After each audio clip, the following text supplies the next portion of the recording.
ntugende mu bintu uvuga ngo ejo nzobivamo n'ivyangora, genda uvuga ngo ndagiye kubaka kandi bizogenda neza. Umugabo akwiye gukunda umugore wiwe ngo nkuko Kristo yakunze ishengero. Rero Kristo ntiyakunze ishengero kubera ari ryiza, yarikunze ari ribi. Nawe ni wamusangana intege nke, urinda kugira iki? Kumukunda hama ukamufasha. Kandi n'umugore naranabivuze, ukabona umugabo hari intege nke afise, menya ngo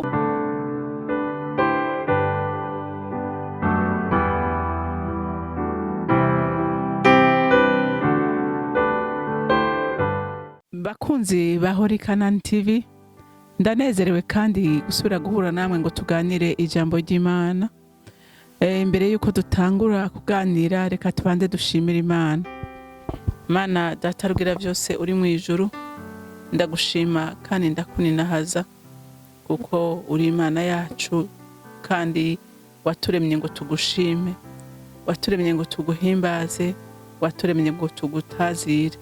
None igitondo ciza nk'iki tuje imbere yawe tugushima, tukuririmbira, tuvuga ngo uri mwiza, uri mwiza, uri mwiza, ugira neza. Ntumeze nk'abantu kandi ukora nk'abantu, ukora nk'Imana, wuzuye urukundo, wuzuye imbabazi, wuzuye ubuntu, utubabarira uko bukeye n'uko bwije. Mwami Imana, uturinda ku munsi ku munsi, ntitugira amajambo akwiye kugushima, ariko kimwe wakira amashimwe akubereye, kuko uri Imana yacu, uri umuvyeyi wacu, uri umutabazi wacu, uri umwungere wacu, uri byose Mwami Imana. None mukunzi mwiza, tugiye kuganira na bene data, ndasenze ngo mpemu w'Imana turongora ndongore kugira ngo ijambo ryose mvuga ntiriba ari jewe ndagyigeneye, ariko mpemu yera we unkoresha uko ugomba, kugira ngo abana bawe batabagwe kandi bagirirwe neza, kuko ijambo ryawe n'umuti, ijambo ryawe n'ubushobozi, ijambo ryawe niryo ryashizeho imfatiro z'isi, ijambo ryawe rirakomeye muvyeyi mwiza. None wemera ubane natwe kandi utugirire neza, hanyuma icubahiro cose n'amashimwe yose aba yawe, nkaba ndabisenze ndabyizeye kuvyumvise mu izina rya Kristo Yesu, amen amen. Ku munsi w'ejo twari twaganiriye ko umudamu yahawe inshingano zo kubaha umugabo wiwe kandi akamwubaha muri vyose, akamugamburukira. Kandi twarabonye ko umugore vy'ukuri uko yoba ameze kose, position yoba arimwo yose, ko umugabo akwiye kumwubaha nk'umutwe w'urugo, akwiye kumwubaha kugira ngo yubahirize itegeko ry'Imana, hama Imana nayo ibone kuvumerera urugo rwabo. Ariko rero n'abagabo hariho inshingano bahawe. Reka dusome mu Banyefeso igice ca 5, turasoma kuva ku murongo wa 25 dushikane ku murongo wa 33. Haravuga ngo, bagabo mukunda abagore banyu nk'uko Kristo nawe yakunze ishengero akaryigura, ngo ageze aryogesheje amazi n'ijambo, maze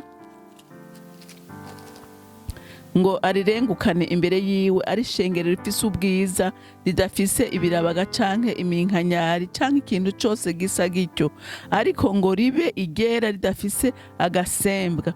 Niko abagabo nabo bakwiye gukunda abagore babo nk'imibiri yabo bwite.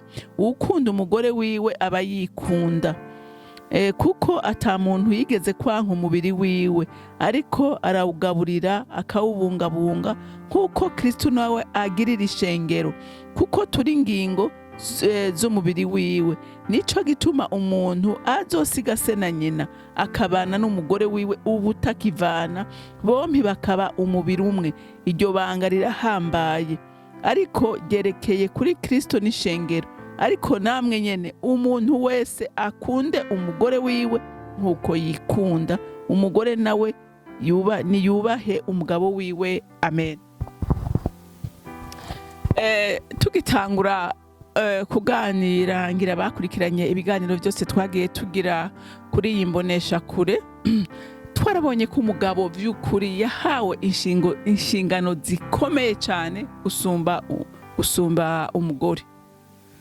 Nungaha ijambo ry'Imana murumvise yuko rivuze ngo mugabo ukunde umugore wawe nk'uko wikunda wowe nyene. Haleluya. Ngo mugabo ukunde, kubera ko Imana yasavye umugabo gukunda. Twarabonye ko mu mutima w'umugabo habamwe ivyumba vyinshi, kandi umugabo twarabonye ko vy'ukuri arashobora gukunda umuntu kandi yaheza gukora ibyo akora, icyo cyumba kikugagwa, akugurura ikindi. Niko kamere kabo kameze. N'abantu bashobora kugendera mu makorasyo menshi arafua. Niko Imana yabaremye. Ariko rero ikiza kugufasha nuko wemera ukarongorwa n'uwo mwami. Haleluya. Ugatinya uwo mwami, ugatinya itegeko yashinze, ukavuga ngo ndakunda umugore wanje wenyene kuko ari itegeko Imana yashinze, kandi iryo tegeko yashinze rituma ibyanje bigenda neza igihe ndarikurikije. Ariko igihe utarikurikije ibyawe bigenda nabi. Haleluya. Kuko twarabonye ko Imana n'ukuri, Imana ntibembereza. Imana ntivuga ngo iki ndacirengagiza, iki ndakireka ko yakoze iki. Oya, mpaka wewe wirimbuye ukabona ngo ahandi mwikosa, none reka mpindukirire iyi Imana intabare. Haleluya. Rero umuntu w'Imana nahawe ukaba ushaka ko ibyawe bigenda neza, kora uko ijambo ry'Imana rivuga. Haleluya. Haleluya. Mwarumvise neza ko umukozi w'Imana yatubwiye ko ibikomere bituma abantu bubaka nabi. Rero iyo wakomeretse biragoye by'ukuri ko ushobora nawe kudakora ibintu umva umuntu agwaye. Umva iyo wakomeretse ubugwayi, rero biragoye ko umugwayi ashobora gukora ibintu byiza. Haleluya. Ariko hari umwami arestora, hari umwami atabara, hari umwami agira neza. Arico gituma by'ukuri navuze ngo ata Kristo muri wewe biragoye ko ushobora gukora ibikorwa byiza kandi nawe warakomeretse. Haleluya. Rero umugabo arahamagarirwa ngo akunde umugore wiwe. Haleluya. Ngo nkuko Kristo yagize yakunze ishengero, akemera kugigura, akemera kumena amaraso, kandi mu kumena ayo maraso ntiyamenya amaraso avuga ngo ndiko nigura abantu beza. Oya, ishengero twari babi. Haleluya. Ishengero wumve ko ari wewe, wumve ko ari jewe. Kristo yatwiguze turi abanyabyaha, turi babi, dukora ibintu bibi, ariko Kristo yemera kugira iki? Kwigura ishengero, kwigura umwana w'umuntu kugira ngo kugwe mu maboko ya Satani, asubizwe mu kibanza yatakaje. Haleluya. Rero ishengero ntiyagiguza ari ryiza. Bisigura nawe ngo uwo mugore urongoye si umumarayika, arafise intege nke, arafise akahise kiwe uteze kukamenya. Ni byiza ngo iyo ugiye kuresha ubanza umenye kahise k'umugore k'uyo mufiyanse wawe, banza ukamenye, hanyuma urabe ibikomere afise, munabiganire ko mwabonye ko hariho abaganga bashobora kugira ekuti bagafasha abantu bahuye n'ibikomere bitandukanye mu buzima bwabo. Rero wewe igihe ugumva udashoboye kuronka ico utanga, banza ugende ubanza utunganye musha wawe. Haleluya. Tuzobandanya, nukuri tuzobandanya tuganira kuri ibi bintu gushikaho umuntu yibona, hanyuma agende afashwe. Haleluya.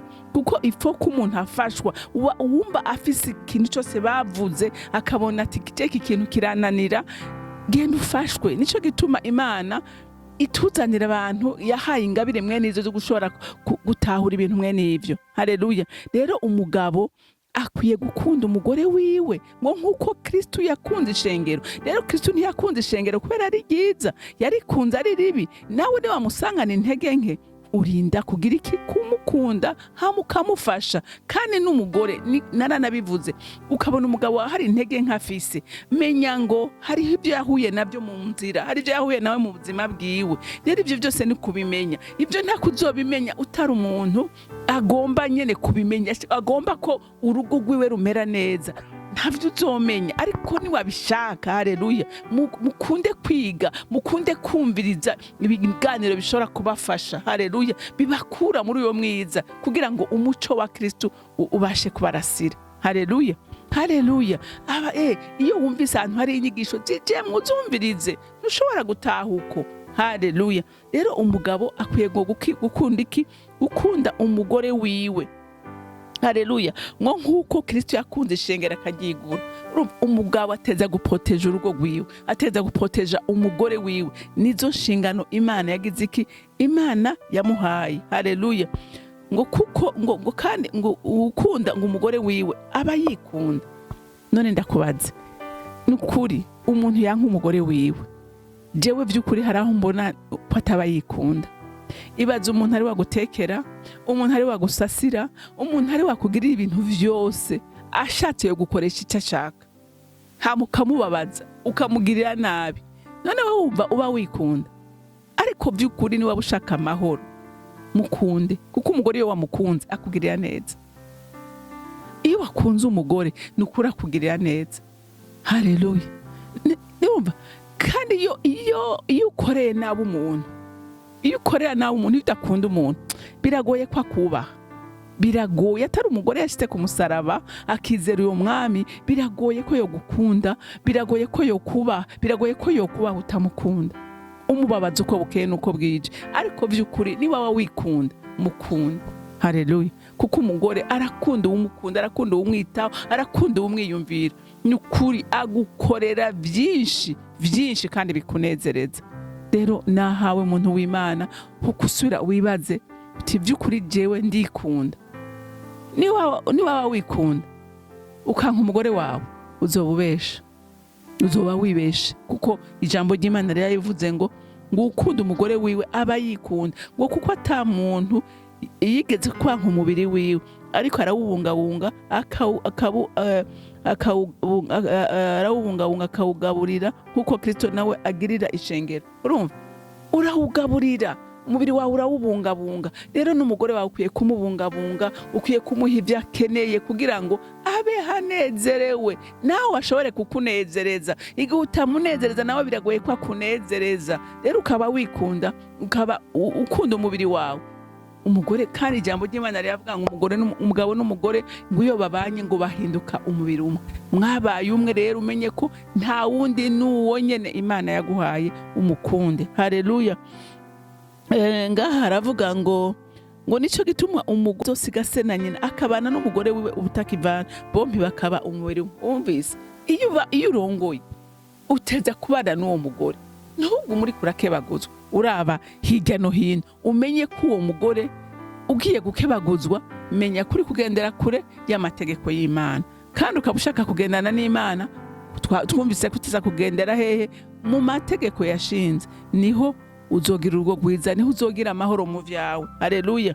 Kandi ngo umugore wawe muzobana karamata.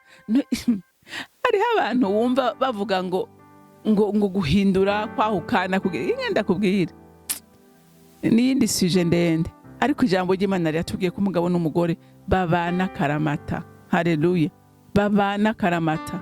Ntugende mu bintu uvuga ngo ejo nzobivamo n'ivyangora. Genda uvuga ngo ndagiye kubaka kandi bizogenda neza. Haleluya.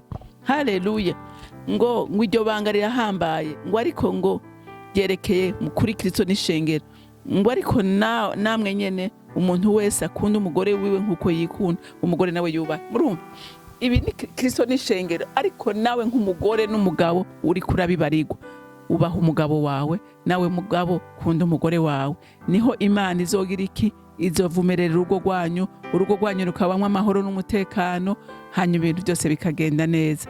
Imana yo mwijuru rero ibampera umugisha, mugira umunsi mwiza, mwarahezagiwe.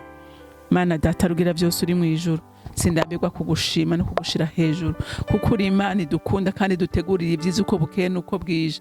Ngushimiye ijambo ryawe, none ndakwinginze ngo uriherekeze, urabe iyi mitima yose ikomeretse, urabe Mwami Imana izi ngo zose zirimo intambara n'ibibazo, uvomerere Mwami w'amahoro ubushobozi bwawe mu mitima y'abagabo n'abagore, kugira ngo ivyapfuye muri bo bisubire kuzuka. Kandi Mwami Imana wibonye wese ace bugufasa b'imbabazi mugenzi we, kugira ngo amahoro yawe n'umunezero wawe bisubire gutaha muri izo ngo zirimo umudurumbano, zirimo amarira, zirimo agahinda, zisubire gutemba mu mugisha wawe. Mana ndagushimiye kandi ndakuninahaje, n'icubahiro cyose n'amashimwe yose aba yawe, ni mu izina ryawe ryera Yesu Kristo senze nizeye kuvyumvise. Amen, amen.